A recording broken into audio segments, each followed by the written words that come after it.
Hello guys, PM classes में welcome है। मैं पीएम क्लासेस की तरफ से आप सभी को गुड मॉर्निंग। और जो लोग चैनल को सब्सक्राइब नहीं किए हैं guys, PM classes 8181 YouTube channel को सब्सक्राइब कर लीजिएगा। तो चलिए हम चलते हैं और स्टार्ट करते हैं। स्टार्ट हम करते हैं गाइज। हमको पढ़ना है संज्ञा के बारे में। चलिए पढ़ते हैं। पहले समझ लेते हैं संज्ञा है क्या। संज्ञा हमको क्या पढ़ना है, संज्ञा के बारे में पढ़ना है। संज्ञा क्या है, देखिए परिभाषा लिखा है, किसी प्राणी, वस्तु, स्थान या भाव के नाम को हम संज्ञा कहते हैं। जैसे प्राणी में या किसी का नाम हो, स्त्री हो या पुरुष हो। जैसे राम, राम क्या है, एक संज्ञा है। सीता जो है, सीता क्या है, एक संज्ञा है, एक संज्ञा है।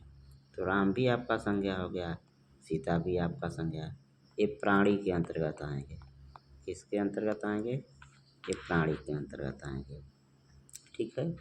तो मैंने बताया हूँ कि किसी प्राणी, वस्तु, स्थान या भाव के नाम को संज्ञा कहते हैं।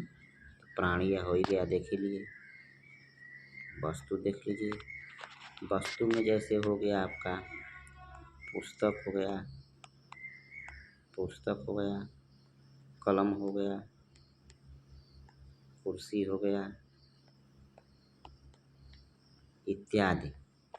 ये सब क्या हैं, वस्तु के नाम हैं। तो ये भी क्या आपके हैं, ये भी आपके संज्ञा कहे जाएंगे। क्या हैं, ये भी संज्ञा कहे जाएंगे। ठीक है। ये हो गया आपका वस्तु में। आगे देखिए,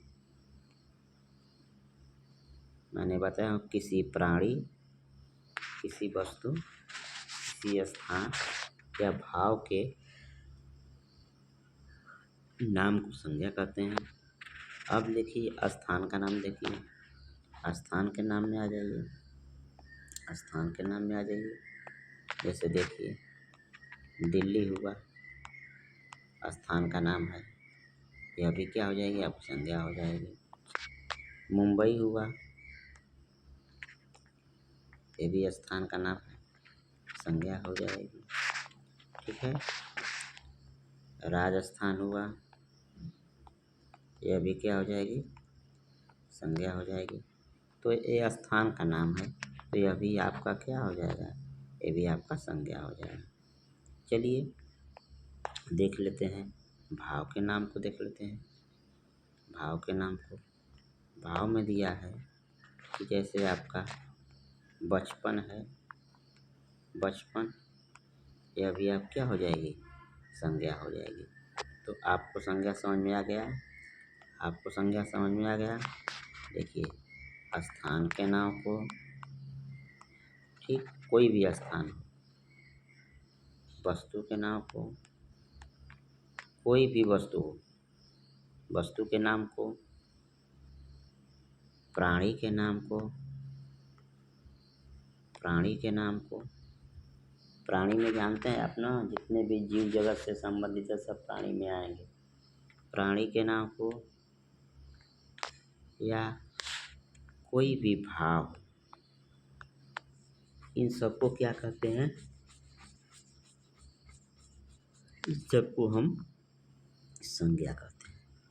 इन सबको क्या कहते हैं, संज्ञा कहते हैं। अब आपको संज्ञा समझ में आ गया होगा। स्थान का नाम, वस्तु का नाम, प्राणी के नाम या कोई भाव के नाम को हम क्या बोलते हैं, हम बोलते हैं संज्ञा। ठीक है। चलें आगे। ठीक है गाइस, आगे चलते हैं, आगे चलते हैं, देखते हैं। संज्ञा तो आपको बता दिए, लेकिन संज्ञा के कई प्रकार होते हैं, कई भेद होते हैं। तो पहले यहाँ पर दिया है संज्ञा के 4 भेद होते हैं। कितने होते हैं, संज्ञा के 4 भेद होते हैं। देखते हैं कौन कौन से भेद होंगे। संज्ञा के 4 भेद होते हैं। ये 4 प्रकार की संज्ञा होती है।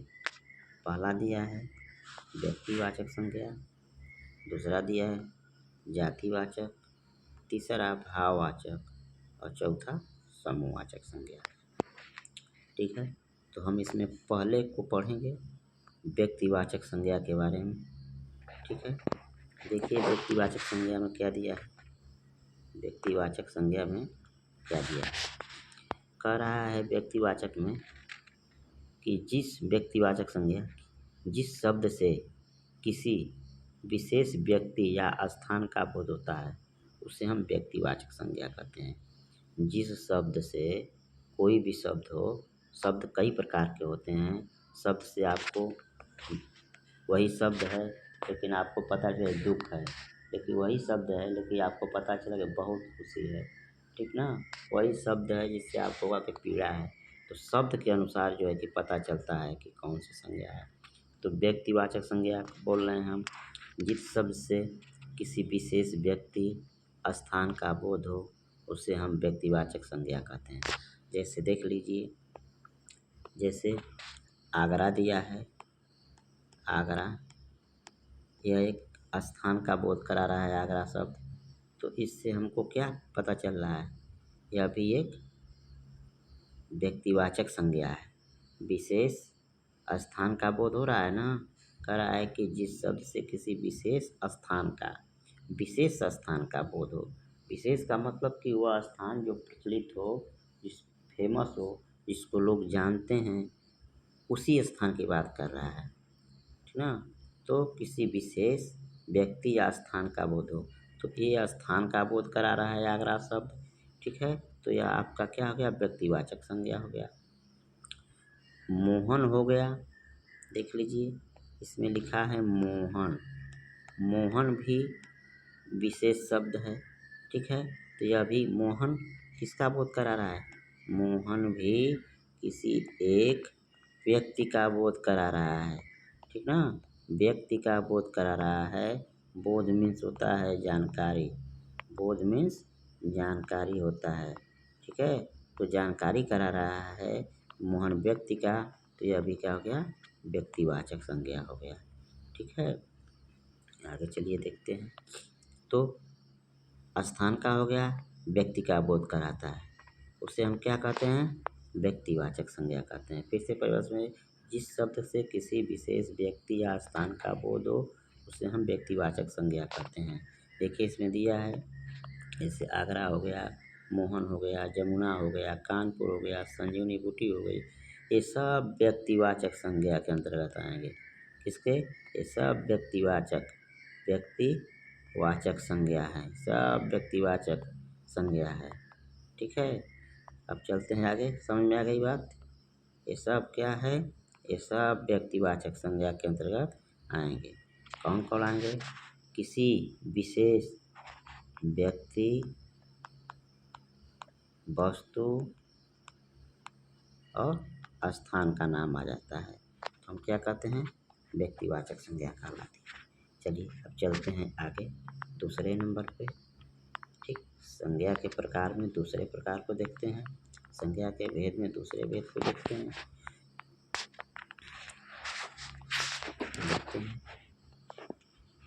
अगला है जातिवाचक। क्या है, जातिवाचक। जातिवाचक संज्ञा देखिए, कह रहा है कि जिस शब्द से किसी जाति विशेष का बोध होता है उसे हम जातिवाचक संज्ञा कहते हैं। जिस शब्द से किसी विशेष जाति का बोध होता है, जिस शब्द से किसी विशेष जाति, किसका, जाति का बोध कराए। ठीक ना, जाति का बोध कराए तो उसे हम क्या कहते हैं, जातिवाचक संज्ञा कहते हैं। जिससे हमें किसी विशेष जाति का, देख लीजिए विशेष जाति में क्या है, नदी है, लड़का है, वृक्ष है, एक विशेष जाति का बोध करा रहे हैं। नदी है, लड़का है, वृक्ष है, यह एक क्या करा रहे हैं, एक विशेष जाति का बोध करा रहे हैं। क्या करा रहे हैं, विशेष जाति का बोध करा रहे हैं। इसलिए इसे हम क्या कहेंगे, इसलिए इसे हम जातिवाचक संज्ञा कहेंगे, जातिवाचक संज्ञा कहेंगे हम। ठीक है, जातिवाचक संज्ञा समझ में आ गई। चलते हैं हम अगले पे। दो संज्ञा समझ में आ गई। संज्ञा के भेद में दो संज्ञा, व्यक्तिवाचक, जातिवाचक। अब हम देखते हैं भाववाचक संज्ञा। भाववाचक में क्या है देख लीजिए, जिस शब्द से किसी पदार्थ के गुण, अवस्था अथवा भाव का बोध होता है। जिस शब्द से किसी पदार्थ के गुण का बोध हो, अवस्था का बोध हो, ठीक है, अवस्था का बोध हो या कोई भाव का बोध हो, अवस्था का बोध हो या किसी भाव का बोध हो, ठीक है, तो क्या कहलाता है? भाववाचक संज्ञा कहलाती है। भाववाचक संज्ञा कहलाती है। ठीक है, भाववाचक संज्ञा। देख इसके एग्जाम्पल, पढ़ते हैं आगे एग्जाम्पल की तरफ। देख लीजिए एग्जाम्पल इसका, एग्जाम्पल देख लीजिए। भाववाचक में क्या है, जैसे देख लीजिए भाववाचक में दिया है सुंदरता। क्या है? सुंदरता, मिठास, बुढ़ापा, ये क्या है? भाववाचक संज्ञा है। ठीक है, किसी पदार्थ के गुण, अवस्था या जैसे कोई चीज़ है सुंदर है तो सुंदरता क्या है? ये आपकी भाववाचक संज्ञा हो जाएगी। आप इसको समझ रहे हैं, इसको ना आप छू सकते हैं, केवल अनुभव कर सकते हैं, न छू सकते हैं न देख सकते हैं। सुंदरता को आप क्या कर सकते हैं? छू सकते नहीं हैं, केवल महसूस कर सकते हैं। सुंदरता शब्द है, सुंदरता शब्द को आप देख सकते हैं। मैं कोई भी चीज़ है, मुझे सुंदर नहीं, लेकिन उसको सुंदर कह देंगे तो कहने से तो होगा नहीं। तो आप अनुभव कर सकते हैं, ये चीज़ सुंदर है, ये चीज़ मीठा है, ये चीज़ बुढ़ापा है। देखिए बुढ़ापा को, लड़कपन को हम महसूस कर सकते हैं, देख सकते नहीं हैं। ठीक है, केवल उस शब्द को महसूस कर सकते हैं। ठीक है, आगे देखिए क्या है, जिसको हम, तो ये सब भाववाचक संज्ञा है। जिस शब्द से किसी पदार्थ के गुण को, जैसे गुण क्या हो गया? खट्टा है, मीठा है, ठीक ना। अवस्था क्या है? बुढ़ापा है, अवस्था में आ जाएगी बुढ़ापा है, जवानी है, युवा अवस्था है, प्रौढ़ावस्था है। इसको हम कहेंगे भाववाचक संज्ञा। ठीक है, तो गुण को बता दी, अवस्था का भाव को बता दिए कि जैसे भाव आपका है कुछ सुंदर है, अच्छा है, बुरा है, ईमानदार है, ये सब क्या है? ईमानदारी है, प्रेम है। जैसे लव क्या हो गया आपका? ये भी आपका क्या हो गया? भाववाचक संज्ञा हो गई। ऑनेस्टी, ऑनेस्टी, ईमानदारी, ईमानदारी, ये भी क्या हो गई? ये भी आपकी भाववाचक संज्ञा हो गई। ठीक है, आगे चलते हैं। अब आप समझ गए हैं, मुझे पूरी आशा है कि अब आप समझ गए होंगे। अब आप चलिए चलते हैं हम समूहवाचक संज्ञा पे। ठीक है, समूहवाचक संज्ञा क्या है? जिस शब्द से, देखिए इसमें लिखा है, जिस शब्द से किसी समुदाय, समूह या भीड़ का बोध होता है उसे हम समूहवाचक संज्ञा कहते हैं। समूहवाचक का मतलब होता है समूह में एक से ज़्यादा लोग, दो या दो से अधिक लोगों के मेल को हम क्या कहते हैं? समूह कहते हैं। जहाँ 10 लोग इकट्ठा हो गए वहाँ क्या हो गया? समूह हो गया, भीड़ हो गया। तो इसको हम कहते हैं समूहवाचक संज्ञा। जैसे क्या हो गया? जैसे देख लीजिए सेना हो गई, सेना हो गई। सेना में क्या होते हैं? बहुत से लोग मिलकर एक सेना को बनाया जाता है। एक सेना, सेना किसको कहते हैं? बहुत से लोगों को हम सेना कहते हैं। यह क्या हो गई? समूहवाचक संज्ञा हो गई। ठीक है, देखिए दल, पार्टी जिसको बोलते हैं कि फलाने की पार्टी से हैं, मैं फलाने के दल से हैं, तो दल आपका क्या हो गया? ये भी एक समूहवाचक संज्ञा हो गई। ठीक ना। भीड़, भीड़ कहते हैं ना, भीड़, भीड़ भी एक समूहवाचक संज्ञा हो गई। मेला, मेला भी क्या हो गए? यह भी समूहवाचक। एक आदमी अकेले मेला लगा सकता है?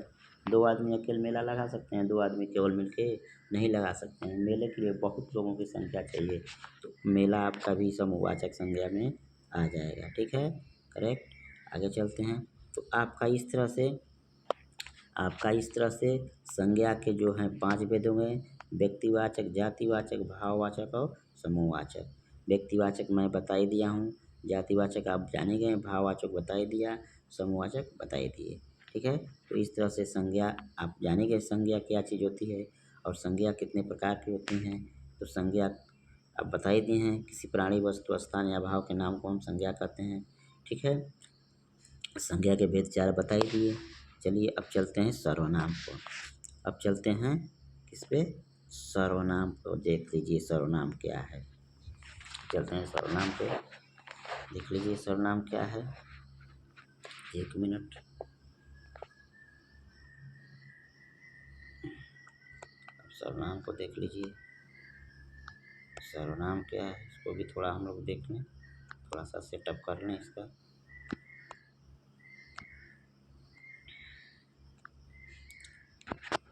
सेटअप कर लें।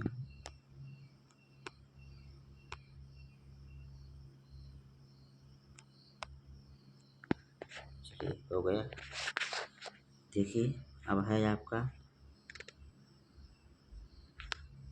सर्वनाम है। ठीक है, तो सर्वनाम देख लीजिए क्या है, सर्वनाम देख लीजिए। सर्वनाम का शाब्दिक अर्थ है सर्व और नाम। सर्वनाम जो है सर्व और नाम शब्द से मिलकर बना है। सर्व शब्द से और नाम शब्द से कंबाइन होकर क्या बना है, सर्वनाम बना है। सर्व का अर्थ होता है सब। इस सर्व का अर्थ होता है क्या, सब। सर्व का अर्थ होता है सब, तथा नाम का अर्थ होता है संज्ञा। नाम का अर्थ होता है संज्ञा। क्या होता है, संज्ञा। तो सर्व और नाम संज्ञा मिलकर क्या हो गई, सर्वनाम हो गया। इसलिए इसको हम क्या बोलते हैं, सर्वनाम बोलते हैं।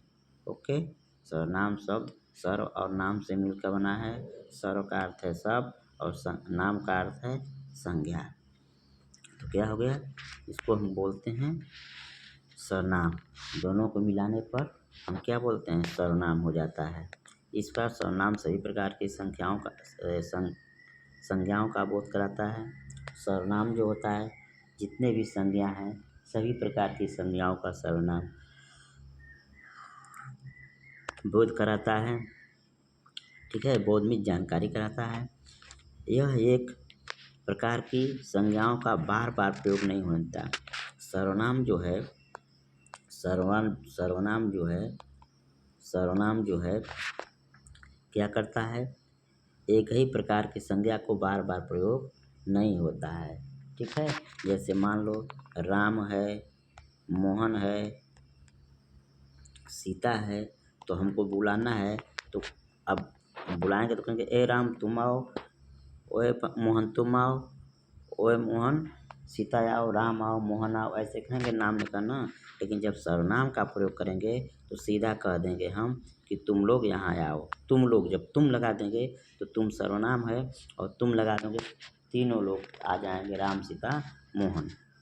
तो बार बार नाम लेने की ज़रूरत नहीं है। तो वही कह रहा है कि एक ही प्रकार की संज्ञा को बार बार प्रयोग नहीं होने देता है तथा संज्ञा के स्थान पर प्रयुक्त होने वाले अभिकर्ता का कार्य करता है। जो संज्ञा के स्थान पर प्रयुक्त किए जाते हैं उसे हम क्या कहते हैं, सर्वनाम कहते हैं। सीधी सीधी सर्वनाम की परिभाषा है कि जो संज्ञा के स्थान पर, क्या परिभाषा है, जो जो जो संज्ञा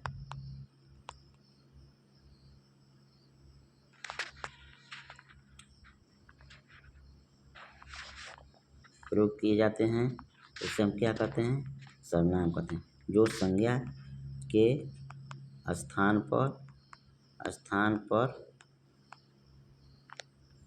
प्रयोग किए जाते हैं, जो शब्द संज्ञा के स्थान पर प्रयोग किए जाते हैं उसे सर्वनाम कहते हैं, उसे सर्वनाम कहते हैं।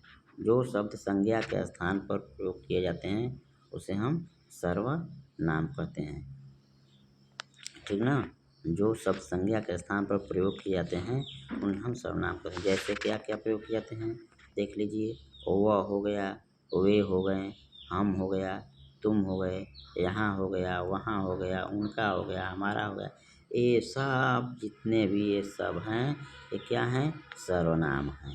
ठीक है, ये किसके स्थान पर प्रयोग किए जाते हैं? संज्ञा के स्थान पर प्रयोग किए जाते हैं।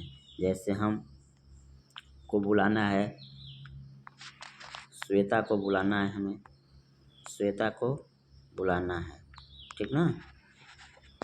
श्वेता को बुलाना है तो कह सकते हैं कि तुम सुनो या तुम जाओ। श्वेता, श्वेता क्या है? एक नाउन है, क्या है? एक संज्ञा है, लेकिन इसको हम संज्ञा न बोल करके सर्वनाम में तुम सुनो, ठीक है? नाम न लेकर के वहाँ पर तुम का प्रयोग कर देंगे तो क्या हो जाएगा? सर्वनाम हो जाएगा। तो जहाँ भी संज्ञा का स्थान पर कौन कौन शब्द प्रयोग किए जाते हैं? संज्ञा के स्थान पर आपका वह हो गया, वह हो गया, तुम हो गया, मैं हो गया, ठीक है? यहाँ हो गया, स्थान पर यहाँ हो गया, वहाँ हो गया, ठीक ना? ये सब क्या हैं? ये सब प्रोनाउंस हैं आपके, ठीक है? सब प्रोनाउंस बोले जाते हैं और ये प्रयोग कहाँ होते हैं? संज्ञा के स्थान पर ही प्रयोग होते हैं। इसलिए अब हम चलते हैं, संज्ञा के कितने भेद हैं देख लेते हैं। संज्ञा के भेद या संज्ञा के प्रकार, तो देखिए संज्ञा के यहाँ पे 6 प्रकार दिए हैं।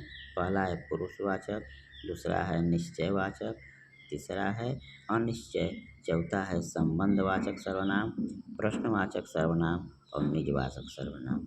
फिर से देख लीजिए, फिर से देख लीजिए क्या है, फिर से देख लीजिए।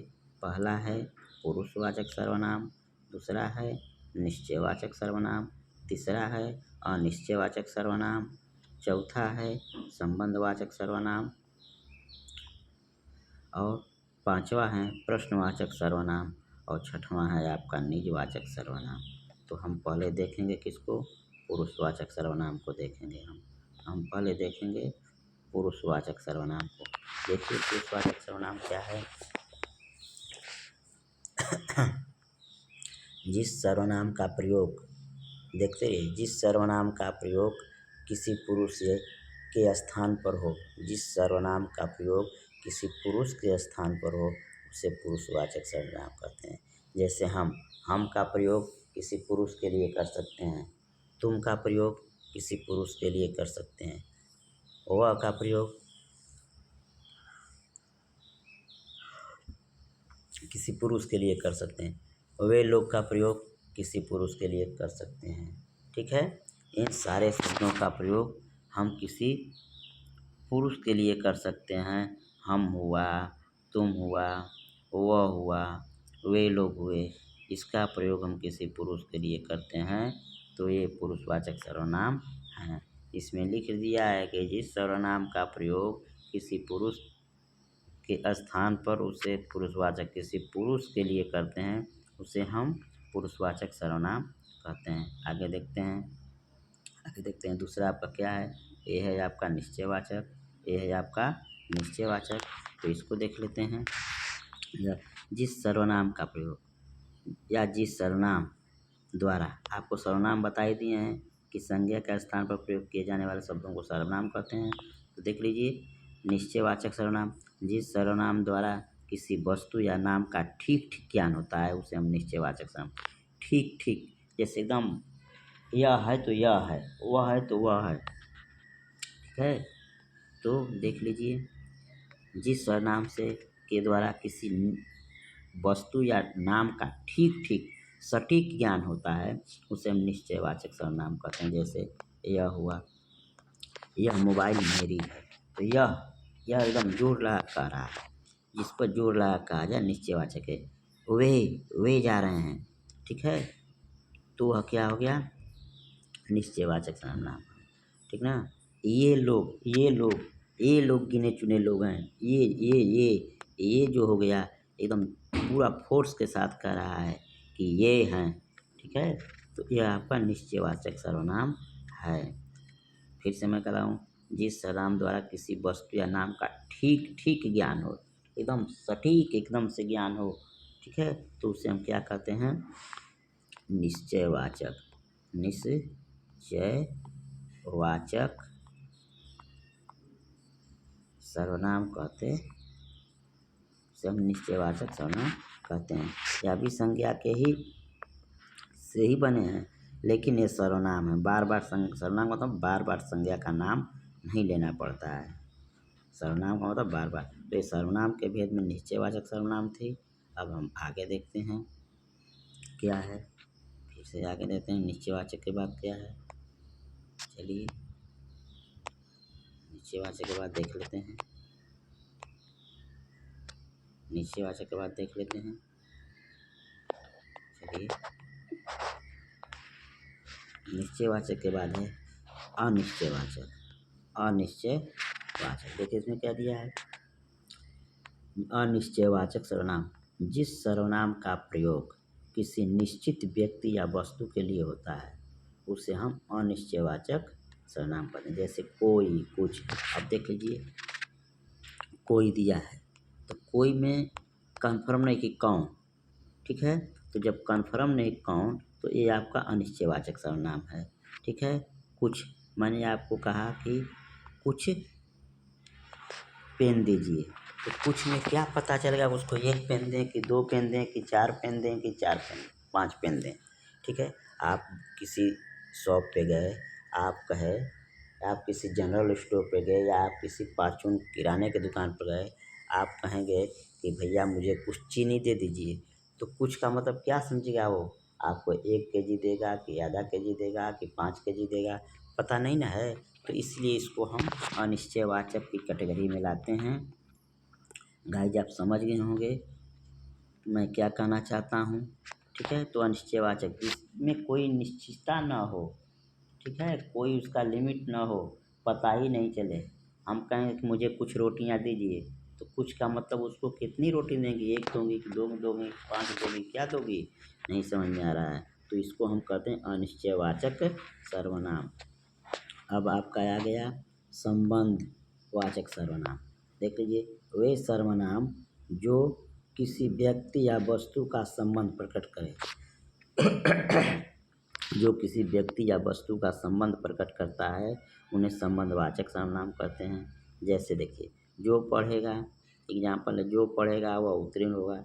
यहाँ जो शब्द जो है, यहाँ जो शब्द वह क्या है, संबंधवाचक है। जो क्या कर रहा है, कनेक्टेड कर रहा है एक दूसरे को, दूसरे के साथ संबंध स्थापित बना रहा है। जैसे जो होगा, जो पढ़ेगा वह उत्तीर्ण होगा, तो जो क्या है, पढ़ाकू के लिए लगा है, जो पढ़ेगा वही तो उत्तीर्ण होगा, जो नहीं पढ़ेगा वो थोड़ा नहीं उत्तीर्ण होगा। तो ये सभी आपका संबंधवाचक, ठीक है। अगला देखिए, अगला है प्रश्नवाचक। अगला है प्रश्नवाचक। तो प्रश्नवाचक को देख लीजिए, जिस सर्वनाम शब्द से कोई प्रश्न पूछने का बोध हो, कोई भी शब्द जिससे आपको लग रहा है कि यह प्रश्न पूछ रहा है, जो उसे हम क्या कहते हैं, प्रश्नवाचक सर्वनाम कहते हैं। जैसे क्या है, क्या है, देख लीजिए, क्या, क्यों, कहाँ, कब, ये जो शब्द हैं, ये सब प्रश्नवाचक से संबंधित हैं, ठीक ना। ये सब किससे हैं, प्रश्नवाचक सर्वनाम से संबंधित हैं। ये सब जो है कि प्रश्नवाचक सर्वनाम के अंदर हैं। ये प्रश्न पूछ रहे हैं, जिन शब्दों से हमें प्रश्न के पूछने की जानकारी या पता होता है उसे हम प्रश्नवाचक सर्वनाम कहते हैं। चलिए अब आगे बढ़ते हैं। शायद आप समझ गए होंगे, मुझे विश्वास है कि ज़रूर समझ गए होंगे। अब मैं देखता हूँ, आप लोगों को बताता हूँ निजवाचक। निजवाचक देखिए, जिस सर्वनाम के द्वारा अपनापन प्रकट हो उसे हम क्या कहते हैं, निजवाचक। वे शब्द जिसके द्वारा हमें अपनापन का महसूस हो, अपनापन फीलिंग हो, उसे हम क्या कहते हैं, निजवाचक सर्वनाम कहते हैं। जैसे देखिए, वे अपना कार्य अपने आप कर लिया, वे अपना कार्य अपने आप कर लिया। ये आपका क्या है, ये आपका जो है कि वे जो है क्या है, निजवाचक संज्ञा है। अपने आप कर लिया ना, तो अपने आप कर लिया, वे अपना काम अपने आप कर लिया, ठीक है। जब अपने आप कर लिया तो समझिए कि निजवाचक है, स्वयं कर रहा है, अपने आप कर रहा है। तो ये हो गया आपका निजवाचक संज्ञा। ठीक है दोस्तों, संज्ञा खत्म, संज्ञा खत्म। आपका संज्ञा में कौन? सर्वनाम खत्म। संज्ञा तो खत्म, संज्ञा का में ये सर्वनाम खत्म। अब मैं आता हूँ संज्ञा में विशेषण पे। अब मैं आता हूँ विशेषण पे। विशेषण क्या है देख लीजिए।